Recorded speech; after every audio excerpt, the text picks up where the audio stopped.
Namaku Raka. Sudah hampir setahun aku kehilangan pekerjaan di kota. Sebelum akhirnya seorang teman memperkenalkanku kepada pemilik sebuah villa di kawasan Kaliurang, Yogyakarta.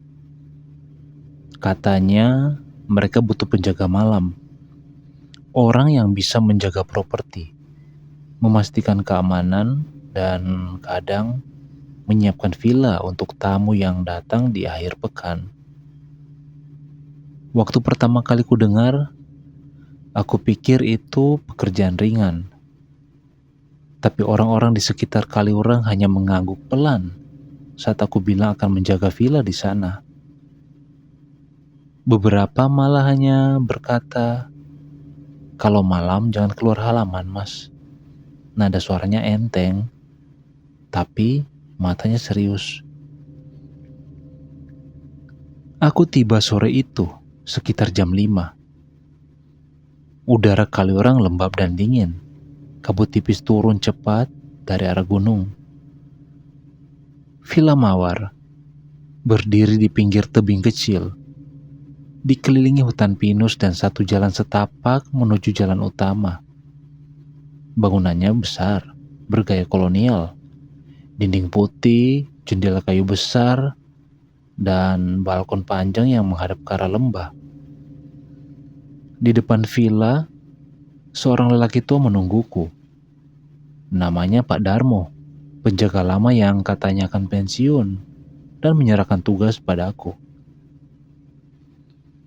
"Kalau malam, jangan keluar pagar," katanya sambil menyerahkan kunci. "Kalau dengar suara orang manggil dari luar, jangan dijawab." Dia tertawa kecil setelahnya, tapi tawanya terdengar hambar. Aku hanya mengangguk, menganggap itu sekedar lelucon orang tua. Menjelang malam, kabut mulai turun lebih tebal. Dari balkon aku bisa melihat lembah di bawah, hanya sebagai lautan putih keabu-abuan. Suara jangkrik hilang, digantikan oleh suara angin yang berdesir di sela pohon pinus. Aku menyiapkan kopi dan duduk di pos kecil di depan villa, membawa senter dan radio tua yang masih berfungsi. Jam menunjukkan pukul 10:30 malam. Tidak ada tanda kehidupan sekitar. Tidak ada mobil lewat. Tidak ada cahaya rumah lain. Kali ini, Kaliurang benar-benar sepi di malam hari. Dari jauh, aku mendengar suara lonceng kecil pelan, seperti digoyang angin. Kupikir mungkin suara sapi dari rumah penduduk di bawah. Tapi semakin lama, suara itu makin dekat. Lalu terhenti, tepat di depan pagar. Aku berdiri, menyorotkan senter ke arah sumber suara. Kabut terlalu tebal. Hanya terlihat bayangan samar di baliknya. Seseorang berdiri di depan pagar, tinggi dan diam. Aku melangkah 2 langkah ke depan, berusaha memfokuskan cahaya senter. Sosok itu masih di sana, tapi entah kenapa bentuknya aneh. Tidak jelas apakah itu laki-laki atau perempuan. Bahunya kaku, kepalanya sedikit miring. Yang paling membuatku bingung adalah sesuatu yang menggantung di tangannya, seperti lonceng kecil. "Halo, siapa?" tanyaku pelan. Tidak ada jawaban. Sosok itu tetap diam. Lalu dalam kabut itu, lonceng kecil di tangannya bergoyang pelan. Aku mundur setengah langkah. Suara lonceng itu seperti masuk ke kepala, bergetar di telinga. "Maaf, villa sudah tutup," kataku lebih keras. "Kalau mau menginap, besok pagi saja." Masih tidak ada jawaban. Aku mencoba menyalakan radio di mejaku, berharap suara apapun bisa menenangkan suasana. Tapi radio hanya mengeluarkan desis pelan. Saat ku angkat kepala lagi, sosok di depan pagar sudah hilang. Kabut di depan villa berputar pelan, lalu hening. Aku duduk kembali, mencoba menenangkan diri. Ku tarik napas panjang, menatap ke cangkir kopi yang kini sudah dingin. Mungkin mataku yang salah lihat, pikirku. Mungkin hanya bayangan. Tapi sebelum aku sempat meneguk kopi, ku dengar suara pintu kayu berderit dari dalam villa. Pelan, lalu berhenti. Kupastikan semua pintu tadi sudah kukunci. Aku berdiri lagi, masuk ke dalam rumah. Lorong villa itu panjang. Lantai kayu yang berderit di setiap langkah. Dindingnya dihiasi foto-foto hitam putih pemilik lama. Wanita Belanda dengan pakaian era kolonial. Lampu gantung di ruang tengah bergoyang pelan, walau jendela tertutup rapat. Udara di dalam villa tiba-tiba lebih dingin daripada di luar. Pak Darmo, panggilku ragu. Meski aku tahu jelas dia sudah pulang sore tadi. Tidak ada jawaban. Yang ku dengar malah seperti langkah pelan dari arah dapur, disusul bunyi sendok jatuh. Aku berjalan ke dapur dengan hati-hati. Tapi begitu sampai, tidak ada siapa-siapa. Hanya gelas yang tadi kupakai, kini berpindah tempat ke tepi meja. Dan di sebelahnya, ada lonceng kecil. Kupungut lonceng itu dengan tangan gemetar. Terbuat dari kuningan tua. Dingin sekali dengan pita merah di ujungnya. Belum sempat kupikirkan, suara pintu depan berderak terbuka sendiri. Angin dingin masuk, meniup tirai. Dan dari luar, kabut mulai merayap masuk ke lantai kayu seperti air. Aku buru-buru menutup pintu dan menguncinya. Tapi bau tanah sudah tercium kuat. Waktu kulihat ke bawah, di depan pintu ada jejak kaki menuju ke arah ruang tengah. Jejak itu hanya 2 langkah, lalu menghilang begitu saja di lantai kayu. Aku terdiam di tempat. Radio di meja depan mendadak menyala sendiri, menyiarkan suara pelan dari stasiun entah dari mana. Sebuah lagu lama, sayup-sayup. Tidurlah, anak manis, jangan menangis. Aku menelan ludah. Lampu gantung bergetar makin kencang. Bayangan di dinding bergerak tak karuan. Aku berlari ke depan, mematikan radio itu dengan tangan gemetar. Tapi begitu kuputar tombolnya, suara perempuan lirih terdengar di antara suara statis. Aku menjatuhkan radio itu. Suara mendesing keras memenuhi ruangan, dan semua lampu padam seketika. Gelap total. Di luar, lonceng kecil berbunyi sekali lagi. Dalam kondisi yang gelap total, aku berdiri di tengah ruang tamu dengan napas tak beraturan. Di luar, kabut menempel di kaca. Aku kemudian merogoh saku, menyalakan senter dari ponsel, yang kemudian menyorot dinding putih, lantai kayu, dan lonceng kecil kini tergantung di gagang pintu. Aku tidak ingat kapan benda itu berpindah ke sana. Lonceng itu kemudian bergetar pelan, padahal tidak ada angin di dalam rumah. Tanganku mulai gemetar. Aku ingin keluar, tapi pikiranku menahan. Kalau kubuka pintu sekarang, kabut pasti akan masuk lebih banyak.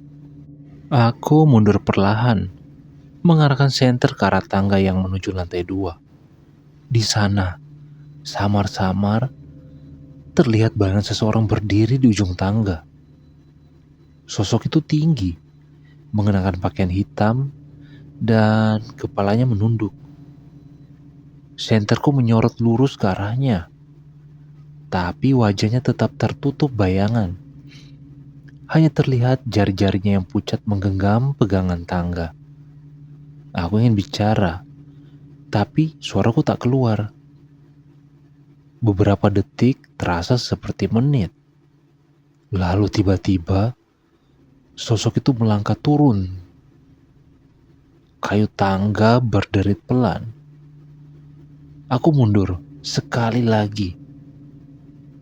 Senterku berkedip-kedip, seolah tak kuat menahan gelap di sekitarnya.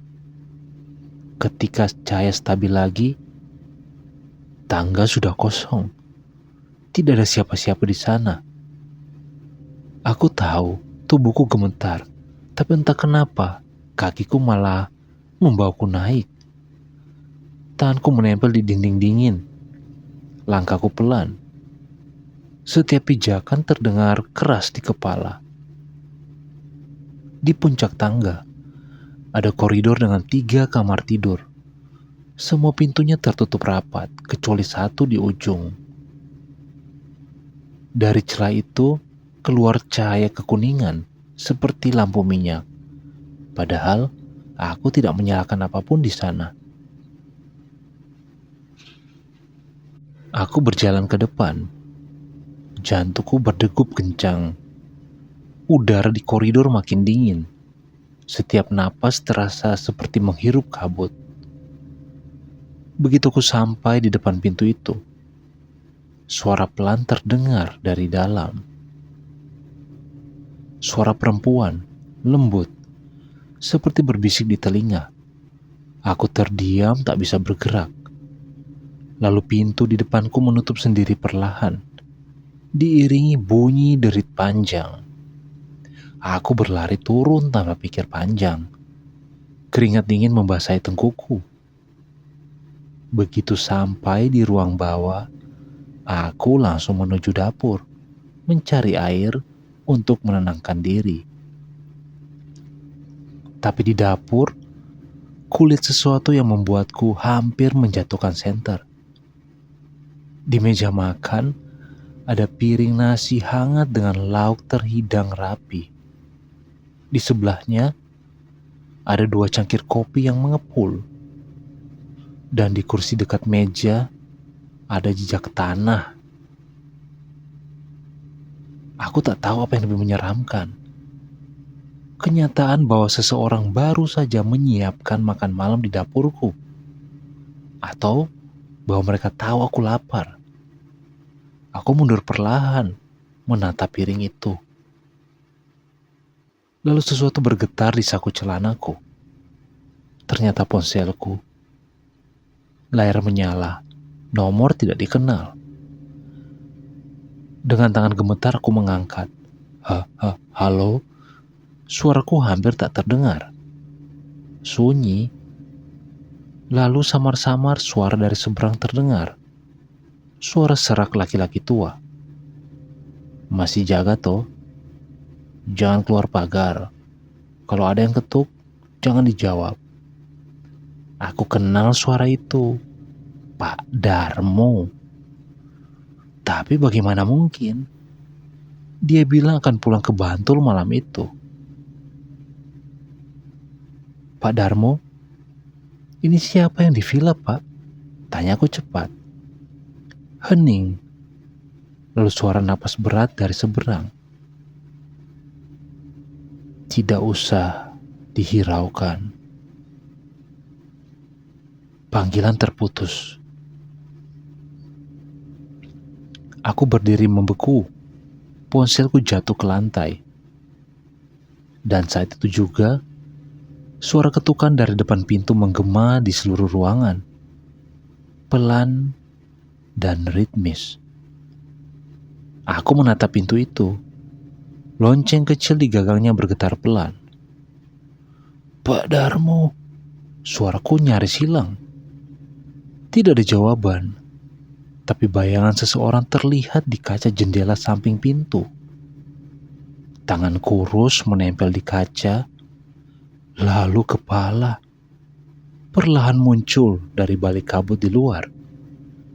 Wajahnya pucat, bibirnya membiru, dan matanya kosong menatap lurus ke arahku.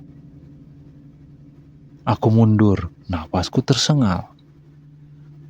Tapi dari belakang, dari area tangga, aku dengar langkah kaki lagi. Seseorang turun pelan dari atas. Derit kayunya berat seperti menahan beban. Aku menoleh cepat, dan di situ, di anak tangga yang paling bawah, berdiri anak kecil, perempuan, rambutnya panjang, bajunya lusuh, dan di tangannya ada lonceng kecil. Dia tersenyum. Aku menjerit dan berlari keluar dapur menuju halaman belakang. Tapi pintu belakang tertutup rapat. Aku menendangnya, tapi seperti tidak bergeming. Lalu dari arah depan, lonceng kembali berbunyi keras, cepat, tak beraturan.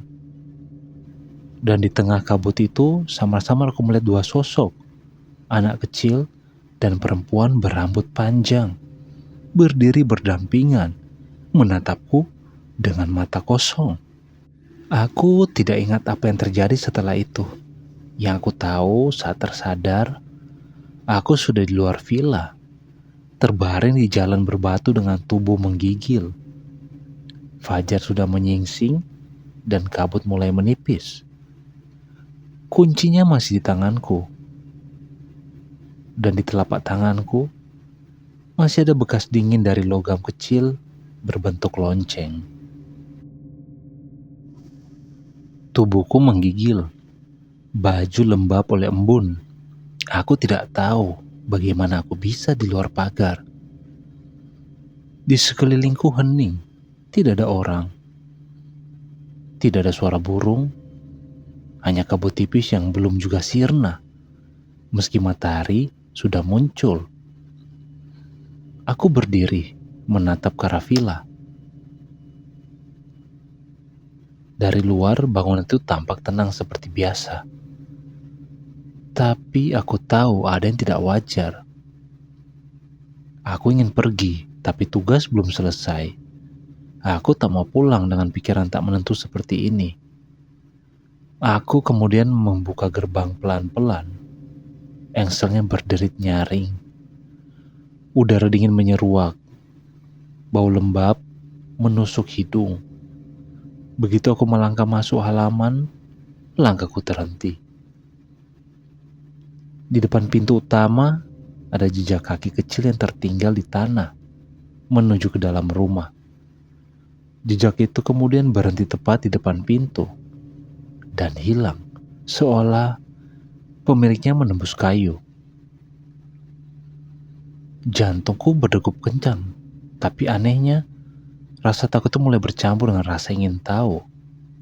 Aku ingin tahu siapa atau apa yang kulihat malam tadi. Bagian dalam villa masih sama, berantakan, dingin, bau apek. Gelas kopi di meja masih ada. Dan di sebelahnya, lonceng kecil itu tergeletak diam. Aku menatapnya lama, terpikir untuk membuangnya. Tapi sebelum tanganku menyentuh logamnya, suara langkah kaki terdengar dari lantai atas. Aku kemudian menatap ke atas, sembari menahan napas. Seseorang muncul di ujung tangga. Kali ini aku mengenalinya dengan jelas. Pak Darmo. Tubuhnya sama seperti kemarin. Jaket hitam, wajahnya kurus, tapi kali ini ekspresinya aneh. Mata kosong, bibir kaku seperti tidak bisa tersenyum.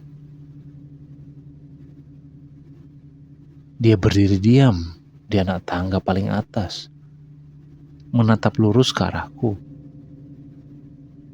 Pak, suaraku gemetar. Pak Darmo, semalam Bapak yang telepon kan? Dia tidak menjawab. Dia turun dengan pelan. Setiap pijakan tangganya menimbulkan suara berderit yang panjang. Aku mundur. Pak, saya cuma jaga. Saya nggak... Belum sempat aku selesai, Pak Darmo menoleh sedikit ke kanan. Lehernya berderak, matanya menatap sesuatu di belakangku. Aku menoleh refleks. Di jendela ruang tamu, bayangan kecil melintas cepat. Aku terdiam. Ketika kulihat lagi ke arah tangga, Pak Darmo sudah tidak ada. Dari arah dapur ku dengar suara air menetes. Aku berjalan pelan. Begitu sampai, kulihat lantai dapur basah. Dari wastafel, air menetes pelan. Dan di bawahnya, ada genangan berwarna hitam pekat. Aku menyalakan senter ponsel. Cairan itu kental seperti lumpur. Tapi, saat kuarahkan cahaya lebih dekat, aku sadar itu darah. Segar, masih mengalir tipis dari celah dinding. Aku mundur. Napasku mulai tak teratur. Lalu dari belakangku, suara seseorang bicara pelan. Sudah kubilang, jangan keluar pagar. Aku berbalik cepat. Pak Darmo berdiri di ambang pintu dapur, menatapku. Tapi wajahnya sekarang benar-benar aneh. Kulitnya pucat keabu-abuan, matanya kosong, dan dari pelipisnya menetes darah hitam. Aku terdiam, tak mampu bergerak. Dia berjalan ke arahku dengan langkah diseret. Tangannya terulur, menunjuk sesuatu di atas meja dapur. Lonceng itu, lonceng kecil itu, sekarang sudah tergantung di gagang pintu dapur, sembari bergoyang pelan.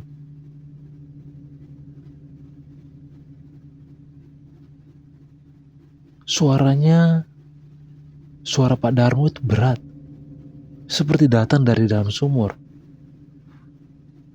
Kalau bunyinya 3 kali, artinya ada yang mau muncul. Katanya pelan. Aku tak tahu apa maksudnya. Tapi sebelum sempat aku bicara, lonceng itu berbunyi. Secara kebetulan 3 kali. Lalu, di dinding sebelah kanan muncul perlahan bayangan perempuan. Tinggi, rambut panjangnya menjuntai. Gaunnya basah. Ia berjalan melewati dinding, seolah dinding itu hanyalah kabut.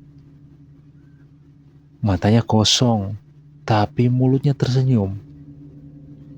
Aku menjerit, membanting pintu dapur dan berlari keluar. Tapi pintu depan tidak bisa dibuka. Kuncinya berputar terus seperti macet.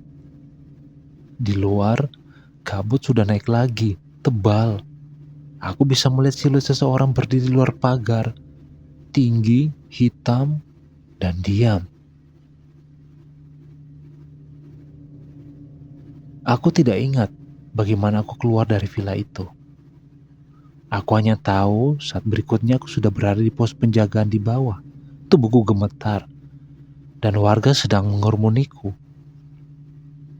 Seorang bapak parubaya, pakai sarung, wajahnya khawatir, menepuk pundakku. Mas, kau dari Villa Mawar. Aku mengangguk pelan.